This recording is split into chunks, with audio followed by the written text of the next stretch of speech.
One of the things that we will use trigonometry for a lot is to solve for missing sides on a triangle.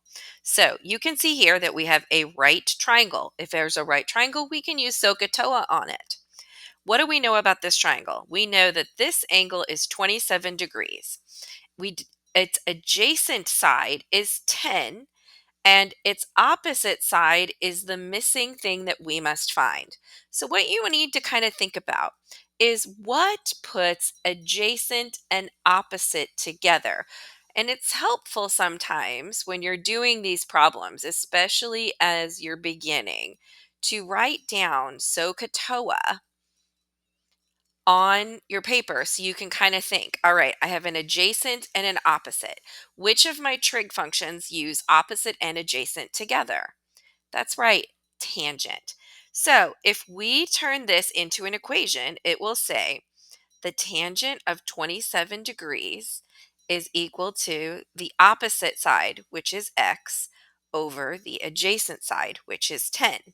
From here, we will get x by itself by multiplying both sides by the denominator of 10.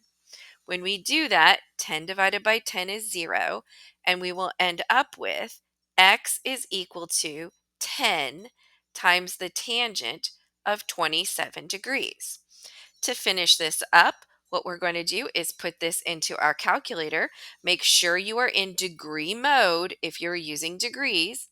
We'll do 10 tangent 27, and the answer is 5.10, rounding to 2 decimal places.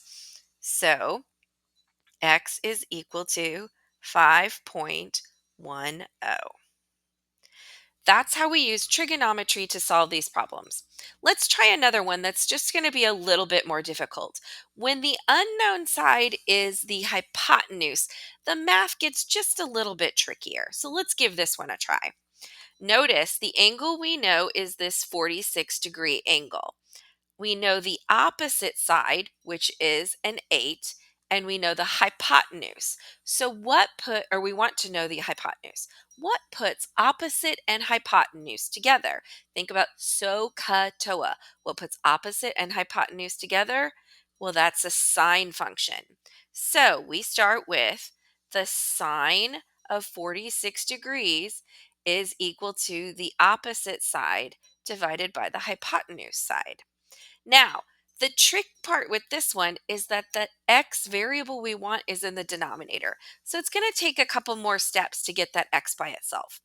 We always start by multiplying both sides by the denominator.